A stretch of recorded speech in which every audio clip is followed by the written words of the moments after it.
রাজ্যে এসআইআর শুরু হওয়ার পর থেকেই রাজ্যের ভারত বাংলাদেশ সীমান্তগুলিতে ভিড় করছেন অনুপ্রবেশকারী বাংলাদেশি নাগরিকরা।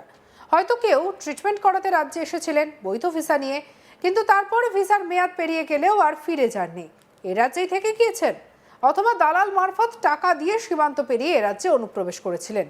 আর এবার তাদের ফিরে যাওয়ার পালা। এই পরিস্থিতিতে অনেকেই আবার ধরা পড়ছেন ভারত বাংলাদেশ সীমান্তগুলিতে। এরা ফের দালাল মারফত সীমান্তের ওপারে যেতে গিয়ে অনেকে ধরা পড়ে যাচ্ছেন। কারণ এসআইআর আবহে সীমান্তবর্তী রাজ্যগুলিতে নিরাপত্তা জোরদার করেছে বিএসএফও। বৃহস্পতিবার 11 ডিসেম্বর রাতে বাংলাদেশি অনুপ্রবেশকারী এক যুবকের দেহ উদ্ধারের ঘটনায় চাঞ্চল্য ছড়িয়েছে। চাঞ্চল্যকর এই ঘটনাটি ঘটেছে মুর্শিদাবাদের জঙ্গিরপুরের বাহুড়া ঘাটে।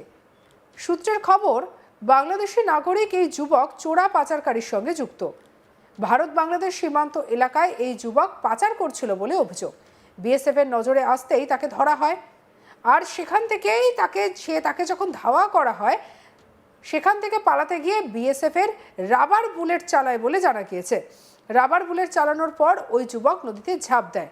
এরপর বৃহস্পতিবার 11 ডিসেম্বর দুপুর নাগাদ যুবকের মৃতদেহ নদীতে ভেসে থাকতে দেখেন স্থানীয় লোকজন। খবর পেয়ে রঘুনাথগঞ্জ থানার পুলিশ এসে মৃতদেহ উদ্ধার করে। যদিও এই ঘটনায় বিএসএফ এর সূত্রে তেমন কোনো প্রতিক্রিয়া মেলেনি।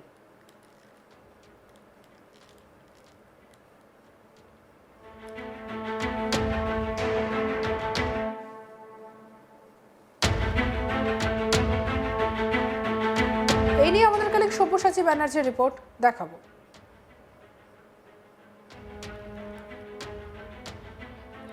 ভারত বাংলাদেশ সীমান্তবর্তী এলাকা বাহুড়া পদ্মা থেকেই এক অজ্ঞাত পরিচয় যুবকের মৃতদেহ উদ্ধার। এই মৃতদেহ ভাসতে দেখেই এলাকার মানুষজনের সন্দেহ হয়। এলাকার মানুষজন সেই সময় রঘুনাথগঞ্জ থানার পুলিশকে জানালে মৃতদেহটি উদ্ধার করে নিয়ে আসে রঘুনাথগঞ্জ থানার পুলিশ। তবে এলাকার বাসিন্দাদের সূত্রে জানা যাচ্ছে, সেই যে যুবকের মৃতদেহ উদ্ধার হয় তার বুকে একটি ক্ষত ছিল, গর্ত ছিল। সেই গর্ত গুলি করার মতো, তাদের প্রাথমিক অনুমান যে গুলিতেই মৃত্যু হয়েছে এই যুবকের।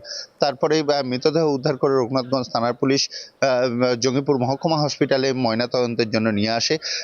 সেই ময়নাতদন্ত সম্পন্ন হওয়ার পরে বিএসএফ ক্যাম্প, পুলিশ এবং বিএসএফ একসাথে নিয়ে আসে, যেহেতু একদমই বর্ডার সংলগ্ন এলাকা থেকে এই মৃতদেহটি উদ্ধার হয় এবং বুলেট ইঞ্জুরি ছিল মৃতদেহের গায়ে, এটাও দেখতে পাওয়া যায়।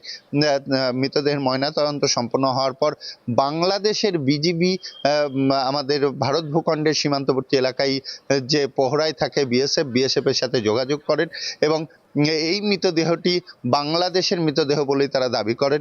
পরবর্তীতে পুরোপুরি আইডেন্টিফিকেশন চলে যে বাংলাদেশের যে যুবক মিসিং হয়ে আছে তৌসিফ আলী, সেই যুবকই এই যুবক কিনা তার পুরোপুরি শনাক্তকরণ সম্পন্ন হওয়ার পরেই মৃতদেহ নিয়ে যাওয়ার জন্য ফ্ল্যাগ মিটিং করা হয় এবং একদম সীমান্তবর্তী এলাকা চর পিরোজপুর, সেই এলাকা থেকেই মৃতদেহ কিন্তু বাংলাদেশি পুলিশের হাতে তুলে দেওয়া হয়। তবে বিশেষ সূত্র মারফত যেটা জানা যাচ্ছে যে বর্ডার সংলগ্ন এলাকায়, মুর্শিদাবাদের যে বর্ডার সংলগ্ন এলাকা চর, সেই চরের মধ্যেই বেশ কিছু চোরা পাচারকারীর একটি হেলদোল বা উপস্থিতি বুঝতে পারে বিএসএফ। রাত্রেবেলায় যখন পাহারাই দিচ্ছিল সেই সময় বাংলাদেশি চোরা পাচারকারীদের উপস্থিতি চর এলাকায় বুঝতে পারে বিএসএফ এবং সেই সময় যখন ধাওয়া করে বিএসএফ তখনই পাচারকারীরা পালিয়ে যায় এবং পালিয়ে যেতে তাদেরকে ধরার জন্যই, তাদেরকে গ্রেপ্তার করার জন্যই কিন্তু রবার বুলেট ফায়ার করে, এমনটাও সূত্র মারফত জানা যাচ্ছে যে বিএসএফ এর পক্ষ থেকে রবার বুলেট ফায়ার করা হয় এবং ফায়ার করলে পাচারকারীরা কিন্তু জলে লাফ মেরে দেয়। সেই সময় একজনের মৃত্যু হয়েছে ডুবে। পরবর্তীতে যে মৃতদেহটি উদ্ধার হয়েছে এটাই জানা যাচ্ছে এবং তার শরীরে যে বুলেট ইঞ্জুরিটা আছে সেটা রবার বুলেটের ইঞ্জুরি, এমনটাই কিন্তু সূত্র মারফত জানা যাচ্ছে। যদিও এই বিষয়ে বিএসএফ বিস্তারিত কিছু জানাতে চায়নি, তবে এই বাংলাদেশি যুবকের মৃতদেহ উদ্ধার তাতে কিন্তু এইটা পরিষ্কার যে অবশ্যই চোরা পাচারের উদ্দেশ্যেই রাতের অন্ধকারে এসেছিল এবং রবার বুলেট খাওয়ার পরে সে হয়তো, যেটা সূত্র মারফত জানা যাচ্ছে, যে সে জলে পড়ে যায় এবং জলে ডুবেই তার মৃত্যু হয়েছে এবং রবার বুলেট খাওয়ার পর সে আহতও হয়ে গিয়েছিল পাশাপাশি আতঙ্কিতও ছিল, সেই কারণে হয়তো মৃত্যু হয়েছে। পুরো বিষয় তদন্ত করে দেখছে রঘুনাথগঞ্জ থানার পুলিশ এবং বিএসএফ এর 149 নম্বর ব্যাটালিয়নের যে আধিকারিকরা আছে তারা পুরো বিষয়টি তদন্ত করে দেখছে যে এই যুবক কি উদ্দেশ্যে এই এলাকায় এসেছিল। এই বাহুড়াঘাট এলাকাতেই প্রাথমিক অনুমান এলাকার বাসিন্দাদের এবং পুলিশের প্রাথমিক অনুমান যে চোরা পাচারের উদ্দেশ্যে এই যুবক উপস্থিত হয়েছিল এবং যখনই বিএসএফ এর নজরে আসে যে এই যুবকের উপস্থিতি, তখনই বিএসএফ যখন ধাওয়া করে তখন পালিয়ে যাওয়ার চেষ্টা করলেই তখন রবার বুলেট ফায়ার করে, এমনটাই জানা যাচ্ছে। তবে পুরো বিষয়টিকে ঘিরে যেমন একটি উত্তেজনা সৃষ্টি হয়েছে বর্ডার সংলগ্ন এলাকায়, যে মানুষজন আতঙ্কিত হয়ে পড়েছেন যে কি কোথা থেকে এলো এই বডি। তবে পরবর্তীতে জানা যায় এই বাংলাদেশি যুবকেরই বডি এবং বিএসএফ এবং রঘুনাথগঞ্জ থানার পুলিশের উদ্যোগে মৃতদেহটিকে কিন্তু ময়নাতদন্ত সম্পন্ন করে যে প্রসিডিওর আছে, একদম বর্ডার সংলগ্ন এলাকা, আমাদের সীমান্তবর্তী এলাকা বাহুড়াঘাট দিয়ে কিন্তু মৃতদেহ নিয়ে যাওয়া হয় পিরোজপুর ক্যাম্পে এবং পিরোজপুর ক্যাম্প থেকেই যে নোম্যান্স ল্যান্ড আছে, যেই নোম্যান্স ল্যান্ড যেটা একদম বর্ডার, আমাদের এই এলাকায় কিন্তু পুরোপুরি ওপেন বর্ডার, কোনো ফেন্সিং নেই, সেইখানে গিয়েই একটি ফ্ল্যাগ মিটিং হয়েছে রঘুনাথগঞ্জ থানার পুলিশ, বিএসএফ, পাশাপাশি বিজিবি এবং বাংলাদেশি পুলিশের সাথেই। সেই ফ্ল্যাগ মিটিং হওয়ার পরে মৃতদেহ তুলে দেওয়া হয় বাংলাদেশের পুলিশের হাতেই। তারপরে মৃতদেহ তারা নিয়ে চলে যায়। তবে কি কারণে এই মৃত্যু, কি কারণে এই বাংলাদেশি যুবক এই এলাকায় এসেছিল, সমস্ত বিষয়ে তদন্ত করে দেখছে রঘুনাথগঞ্জ থানার পুলিশ এবং বিএসএফ এর আধিকারিকরা।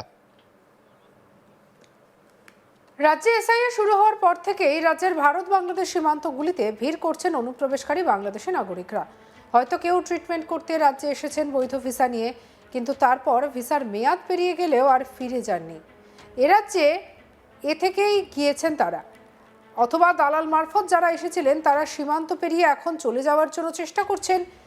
আর এই সমস্ত কিছুর মধ্যেই বারবার রাজ্য রাজনীতি উত্তপ্ত হয়েছে। এই পরিস্থিতিতে আবার অনেকে ধরাও পড়েছেন ভারত বাংলাদেশ সীমান্তগুলিতে। এবার ফের দালাল মারফত সীমান্ত পেরিয়ে ওপারে যেতে গিয়ে অনেকেও ধরা পড়েছেন। কারণ এসআইআর আবহে সীমান্তবর্তী রাজ্যগুলিতে নিরাপত্তা জোরদার করেছে বিএসএফ। বৃহস্পতিবার 11 ডিসেম্বর রাতে বাংলাদেশি অনুপ্রবেশকারী এক যুবকের দেহ উদ্ধারের ঘটনায় চাঞ্চল্য ছড়ায়। চাঞ্চল্যকর এই ঘটনাটি ঘটেছে মুর্শিদাবাদের জঙ্গিপুরে বাহুড়াহাটে।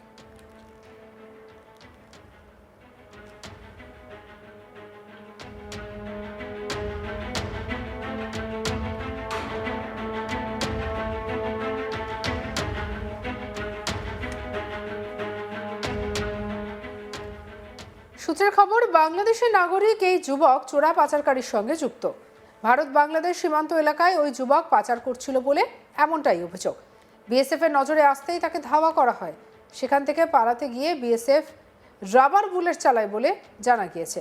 রাবার বুলেট চালানোর পর ওই যুবক নদীতে ঝাঁপ দেয়। এরপর বৃহস্পতিবার 11 ডিসেম্বর দুপুর নাগাদ তার মৃতদেহ ভেসে উঠতে দেখা যায়। সঙ্গে রাখুন আজ তাক বাংলাকে, লাইক, কমেন্ট, শেয়ার, সাবস্ক্রাইব করতে ভুলবেন না।